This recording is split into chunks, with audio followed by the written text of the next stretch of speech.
Ahí te di la... Ah, ¿Listo? empezaste la... Buenísimo. Espectacular. Bueno.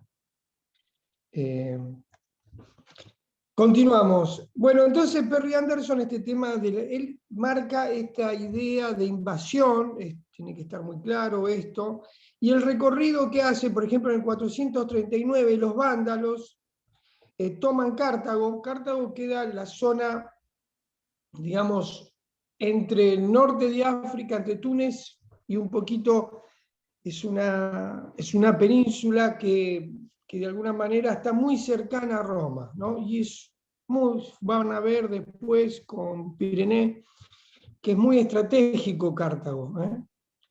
Eh, Ahí van a crear un estado, fíjense, ¿no?, los términos del autor, un estado bárbaro, ¿no?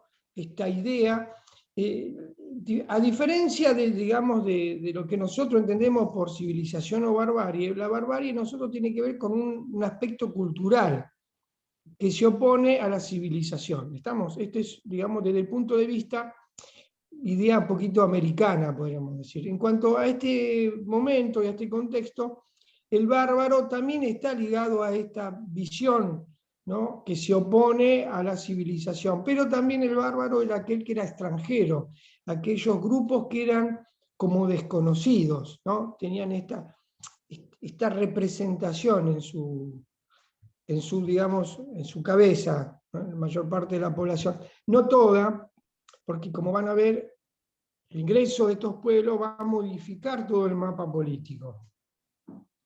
Bueno, los burgundios que ingresan también por Zamboya, los visigodos que se afincan un momento en Aquitania, y los vándalos el norte de África.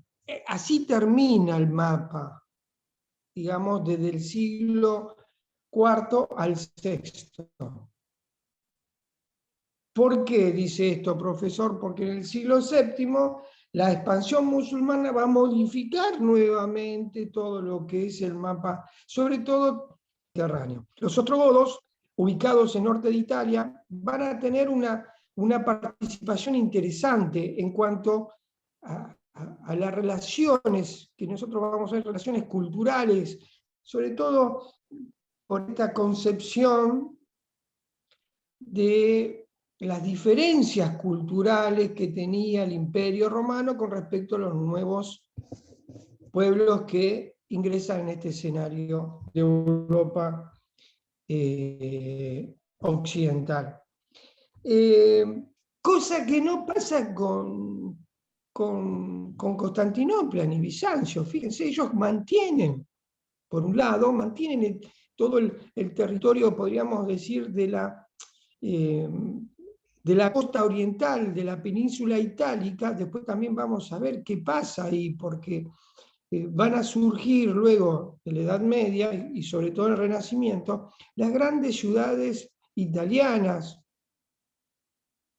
el gran comercio, ¿no?, de entrada de comercio a Europa.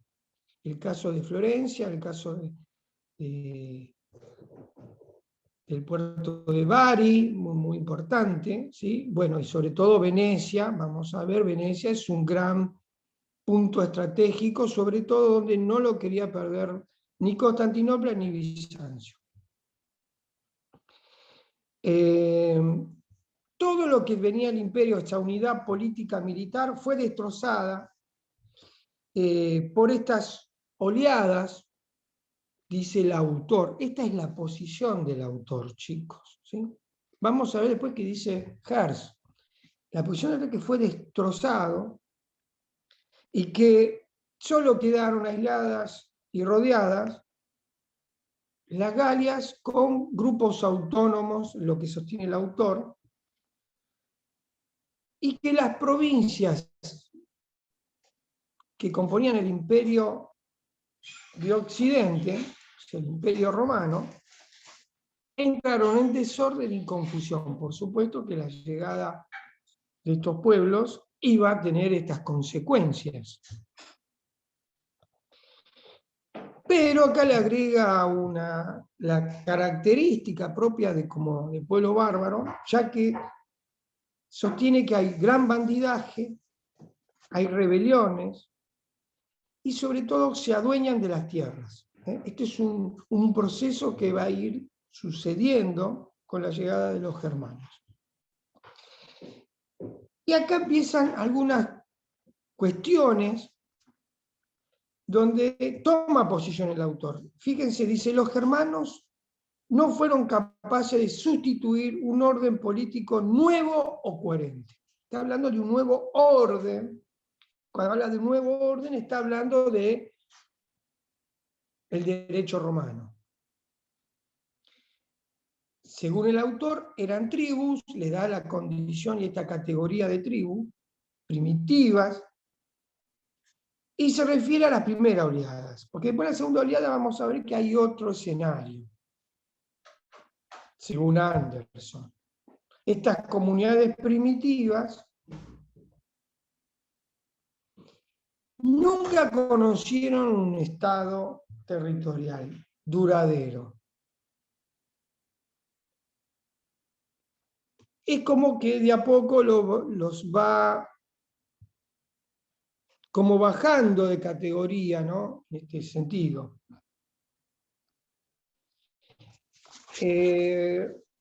La religión era pagana, eso lo habíamos marcado. No tenían escritura, fíjense todas las categorías que va caracterizando justamente el autor, ni tampoco un sistema de propiedad articulado o estabilizado, a tal punto que Hertz también lo nombra como grupos nómades, y en realidad nomadismo ya lo hemos cansado de decir, nomadismo es para los animales, el Aún hombre tiene... así, rebaja a los germanos, pero me parece que como que los deja más en vergüenza, ¿no? A Roma, por el simple hecho de que los hayan dominado, los hayan invadido. Yo creo que tratarlos como tribu primitiva, yo creo que es como una falta de respeto. Más para los germanos, Sí, ¿no? totalmente, por Sí, pero esto supuesto, también lo pero... hace, sí, pero esto también lo Sí, hace desde el Roberto. punto de vista o sea, de la sociedad en la que él está viviendo, o sea, de la mirada que tiene. No es que los rebaja así porque sí, nada más. Sí, pero además, no es una forma de rebajarlo, sino, digo, es una forma de bajarle la categoría. Mm. ¿Por qué es esto? Porque es propio de la mirada de los ilustrados, del periodo de ilustración y de los Claro, nuevos humanistas. Decir que oponerse a todo lo que apela a la civilización, sí. ¿no? Al Estado, ¿no? Esta es una mirada desde los estados modernos, porque da justamente una relevancia tremenda a la construcción de los estados modernos. Entonces, es una mirada propia, ustedes lo van a ver en Argentina, hay algunos autores como Lynch y también, si me puedo acordar este autor, Yoslak, ¿no? Que la construcción del Estado moderno es una mirada del Estado, ¿no? Desde la conformación nacional, digamos, en el orden jurídico. Entonces, esto es muy propio digamos, de los autores dentro de este campo de la historiografía, ¿no? Del campo de la historiografía social, ¿no? Porque él va a ver el modo de producción y su relación con la sociedad, ¿no? Ese es el resultado que él va a ir de a poquito en su análisis desarrollando. Luis, en esta visión queda totalmente invisibilizada la cultura, el rasgo Es cultural. que, perfecto, no hay para él los procesos, la cultura está en la civilización para él. ¿Se entiende? ¿No? Esta idea del ser civilizado, ¿no? No importa si el Imperio Romano devastó en su expansión a otros pueblos, no importa. ¿Por qué? Porque lo hace de mano de la civilización. Esto es el gran interrogante. ¿Se entiende, Cristian? Sí, El sí, Imperio Romano totalmente. hizo desastre, chicos. Digo, digamos, pasó con todos los pueblos. Acá no estamos haciendo ninguna, podríamos decir, situación que hagamos juicio de valor, sino estamos poniendo en valor cada una de las participaciones de los pueblos y de las civilizaciones, ¿no? ¿Se entiende? Cuando yo Sí, digo profe, pueblo, son los hechos. claro, cuando digo Son, pueblo, pues tiene un peso tremendo en la cultura, que es opuesta a la cultura de la civilización. En Huizinga se llama Homo Ludens, yo lo daba ese texto, lo que pasa es que tenemos muy corto, y pues tenemos que ver mucha bibliografía. Es muy interesante porque toma todos los periodos de la humanidad y lo mira desde el punto de vista cultural. Si alguien lo quiere, después se lo sumo para que lo tengan. Pero muy interesante porque habla, el periodo romano es un periodo de superficialidad, chicos, de contradicciones culturales, muy interesante, como lo mira Huizinga. Y porque él habla que el juego, digamos, el juego es donde de alguna manera le da dinámica a la cultura, es lo que está desarrollando él. Cuando vino la revolución industrial y el hombre se puso el overol, dejó de jugar, por lo tanto dejó de crear cultura. ¿Se entiende? Es esto, ¿no? Muy interesante la propuesta de Huizinga. Vamos a ver un texto de Huizinga, pero no ese. ¿Se va entendiendo esto, chicos? Digamos, la posición del autor. Esto para que ustedes hagan los análisis correspondientes cuando tienen que ver un autor. Tenemos que ver todos los autores, todos tienen algo que es importante y algo que es menos importante. Podemos jerarquizar la información, pero tomemos todo, porque tienen una lógica que a veces, puede llegar a servirles. Además, los textos, lamentablemente, los textos de secundaria están en base a Anderson y Hertz. Así que en los textos ustedes se van a encontrar con estas miradas en los textos de secundaria. ¿Estamos? Entonces, es importante después los textos que les voy a dar para que ustedes puedan, de alguna manera, extraer como fuente primaria para sus estudiantes. O sea que el autor, Luis, perdón, el autor entonces justifica todo lo que hizo el imperio. Esa es la... Claro, es Todos los justificarlo. desastres, digamos. Claro. ¿A qué nos referimos? Muy bien, Martín. ¿A qué nos referimos? Que con la excusa de la civilización, hasta el día de hoy, chicos, hasta el día de hoy, con la excusa de la civilización podemos hacer cualquier cosa que hagamos que atentemos contra la vida, contra los derechos, tiene un justificatorio que es la civilización, ¿no? Una cosa muy propia. Entonces, Luis, el cristianismo fue una justificación que hicieron los romanos para expandirse y para cooptar y todas esas cosas. Sí, pero lo que pasa es que el cristianismo tiene una capacidad que no pudo el Imperio Romano, porque toma cosas del imperio. Es impresionante, hace un sincretismo cultural el cristianismo, sobre todo el proceso de cristiandad, con una capacidad de incorporar elementos tan diferentes. La capacidad sí, es impresionante. Sí. Pero, además del poder que toma el cristianismo. Es impresionante. No miremos tanto del poder, porque el poder se desvaneció en el siglo XIV y XV, en el cristianismo occidental. El cristianismo oriental todavía duró hasta la caída, más o menos la caída de Constantinopla en 1453 también. Viene todo un mecanismo, podríamos decir, viene un mecanismo, digamos, de un proceso secular a partir del siglo XIII-XIV. ¿Quiénes son los protagonistas de esto? Comienzan a través de templarios y surgen las primeras, podríamos decir, las primeras comunidades llamadas, que lo podemos tomar como logias, ¿sí? Los primeros masones que van conformando un nuevo mapa hasta el día de hoy.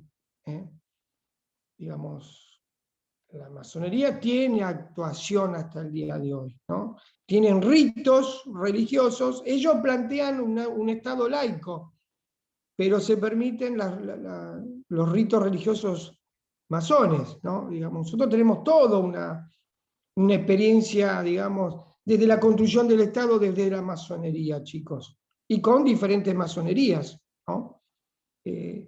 La trilogía, libertad, hermandad y fraternidad, libertad e igualdad, son, digamos, los ejes direccionales de la masonería, franco-masonería se llamaba, ¿sí? Después está la masonería inglesa, la masonería norteamericana. Digamos, no había embajada, la masonería se encarga de alguna manera estratégicamente de llevar adelante todos estos procesos. No sé si fui claro. Usted sabe muy bien que la Iglesia oriental del cristianismo y la Iglesia católica no tienen, digamos, buena relación con las masonerías. Entonces digo, esto también es un factor muy determinante, chicos, muy determinante en todo el proceso histórico de la humanidad. Estamos, convencernos de un lado y de otro que debemos hacer. Por ejemplo, nosotros tenemos un diario de la masonería, ¿saben cuál es? Y un canal también ahora. ¿Sí? Entonces, ¿no saben? La Nación creado por Mitre, claro. La Nación, está recontrapuesto. Exactamente. Entonces digo, esto es lo que tenemos que hacer para el análisis, ¿sí? Yo sé que esto no se va a poder decir a los estudiantes, no podemos, pero nosotros tenemos que tener en el análisis bien clarito, en forma explícita. ¿Estamos? Hay planificaciones, por ejemplo, la planificación de la ecología, chicos, no hablan del documento Evangelio Gaudium, ¿sí? No hablan de ese documento, ni el Laudato Si, porque el Laudato Si es un documento generado desde la perspectiva americana. Ustedes no sé si lo leyeron, el Laudato Si es impresionante, habla de la casa común, la tierra, ¿no? Digo, es una perspectiva bien nuestra de América, como hemos visto. En cambio, las propuestas ecológicas tienen otra idea, ¿no? De descentralizar, de sacar las industrias, sobre todo en la zona de Latinoamérica. Digo, ¿por qué? Porque con la excusa de que contaminan, no sé si soy claro, ¿no? Digamos, tantas cosas que hay procesos que se pueden evitar eso. Bueno, esto para que ustedes piensen la metodología, cómo actúa en el mundo. Por eso cuando yo les digo a ustedes, chicos, tenemos una pata renga que en el profesorado no tengamos relaciones internacionales. Es imposible entender, esto está planificado, en ninguna universidad hay relaciones internacionales, solamente en las privadas. Digo, la relación internacional de alguna manera devela todo esto, ¿no? Todas estas circunstancias, este sistema de relaciones mundiales que conforma lo que nosotros... Lo que inventa las relaciones internacionales son los papas, se los dije la última vez, ¿sí? La estrategia, lo que lleva adelante todo el proceso de relación internacional, de cómo moverse en el mundo, son los papas. Bueno, ¿alguna pregunta con respecto a esto? Nicolás está blanco, Nicolás. ¿No? Ah, bueno. Luis, digamos que tenemos para pelearla ahí con los textos que nos ofrecen para la enseñanza media, digamos. Sobre exactamente.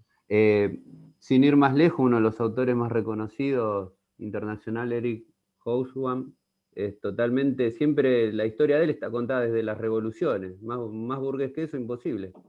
Exactamente, lo habla de las revoluciones burguesas. Muy bien, Cristian. Yo ayer hablaba a los chicos de primero, por ejemplo, Revolución de Mayo, fíjense, los eurocentristas, tanto sean positivistas o neopositivistas como la dialéctica marxista, miran a la Revolución de Mayo teniendo en cuenta como antecedentes Revolución Industrial, Revolución Norteamericana y Revolución Francesa.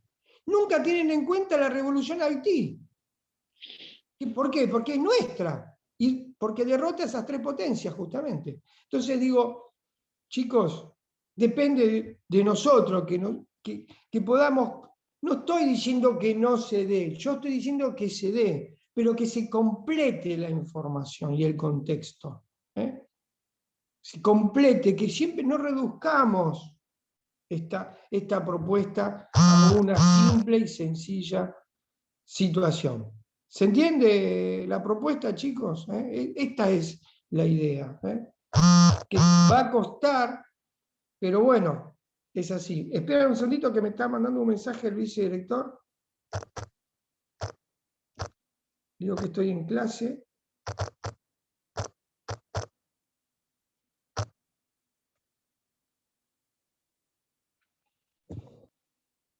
¿Se entiende esto, no? Entonces digo, no encerrarnos en una sola mirada porque eso no sirve para nada, chicos.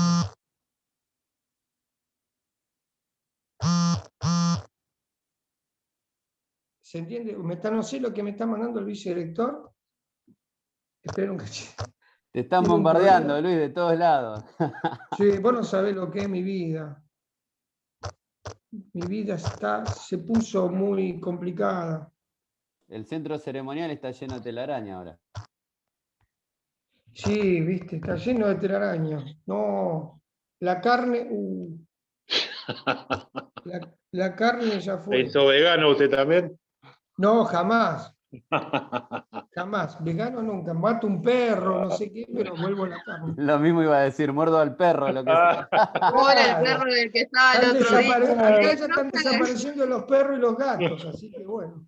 ¿Y el perro de su hija? El perro de mi hija, ese está hermoso, está gordito. Un vacío tiene terrible. Que era un vacío, un costillar que no sabe lo que es. Un costillar marcado a 3 dedos, es un espectáculo. Bueno, se entiende la propuesta, chicos. Acá no se trata de encerrarnos en una sola mirada. Ustedes deben aprender, porque se van a encontrar. Esto se lo tengo que decir. Cristian, saca un cachito de la grabación, así un segundito.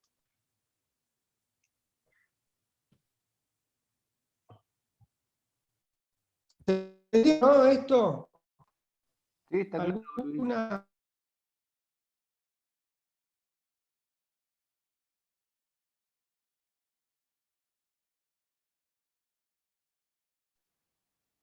¿Se fue?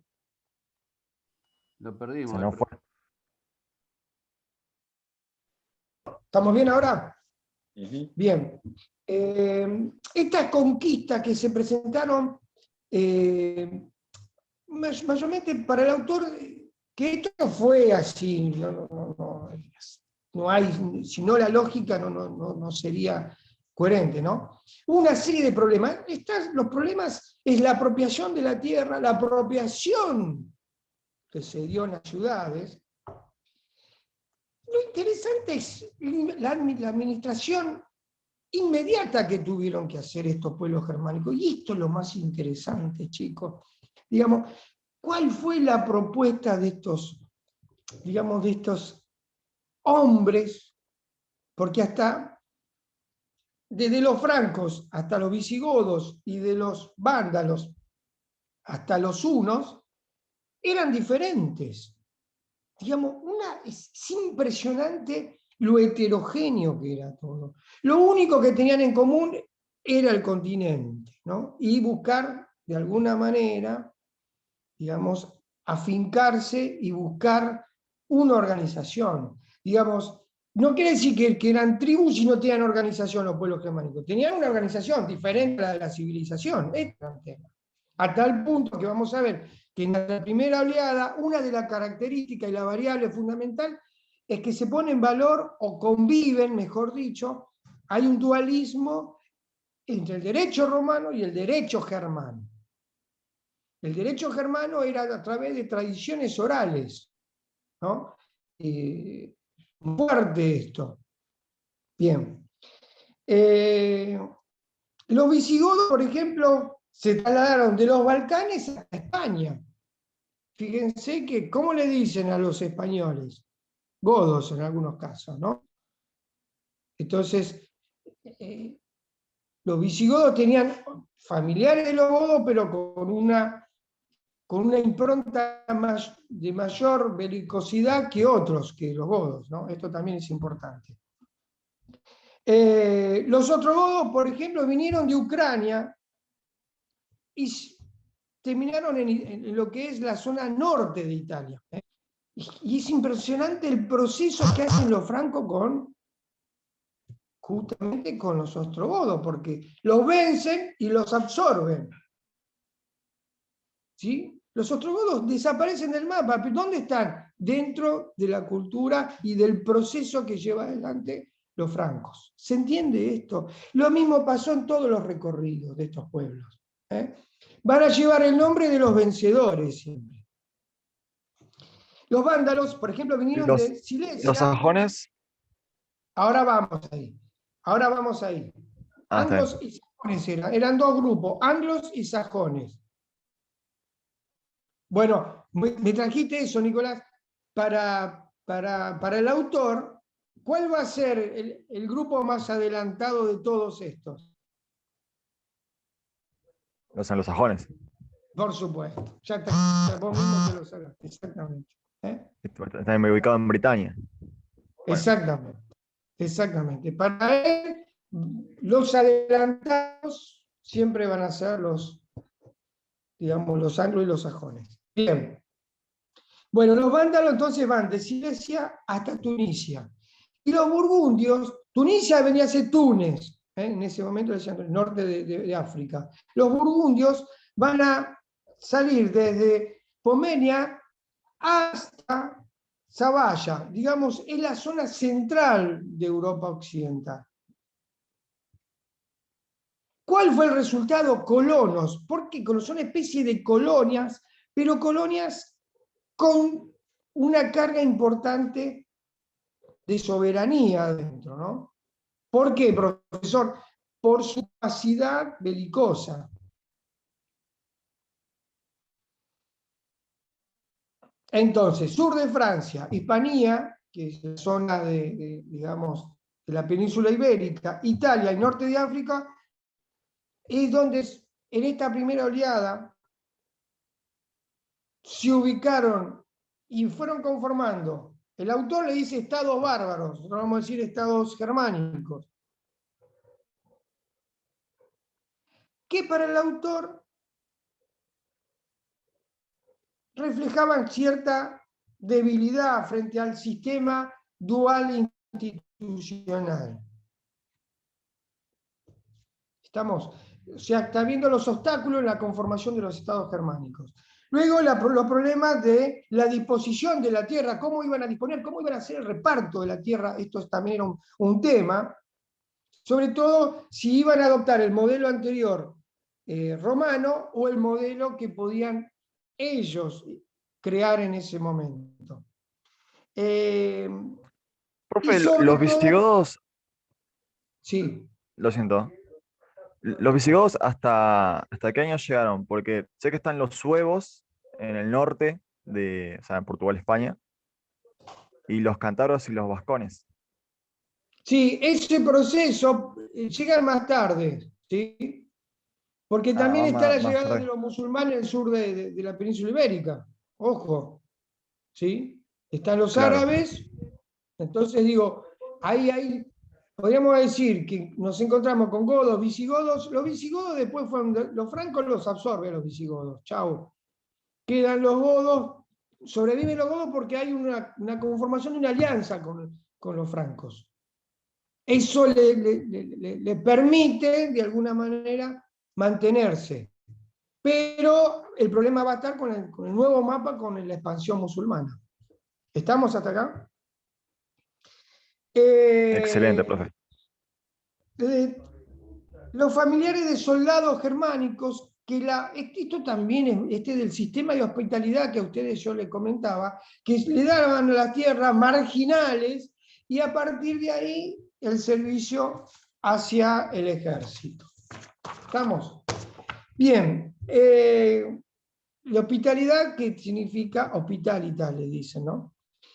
Los germanos, podríamos decir que empezaron a conformar sistemas de hospitalidad con distribución de la tierra. La distribución de la tierra depende mucho de la región, porque vamos a encontrar que son sortes en algún lado, otros parcelas, otros les van a decir mansos. Hay diferentes, imagínense que la lengua era compleja de los germanos, por lo tanto las fuentes son bastante débiles en la precisión. ¿Se entiende? Entonces, lo que nosotros vamos a decir, no vamos a llevar al plano objetivo como hace Anderson, que todo era igual, sino que vamos a ir precisando en cada lugar y cuáles eran las formas que lo llamaban. Por ejemplo, los sortes. Los sortes algunos era especie de parcela, pero los sortes tenían un contexto y un momento, ¿no? Esta dualidad, primero hubo un pacto entre el emperador germano y el terrateniente provincial que venía del Imperio Romano, mayormente ligado con los senadores de esa época. Estos jefes guerreros de a poco se fueron ubicando como una aristocracia provincial que había,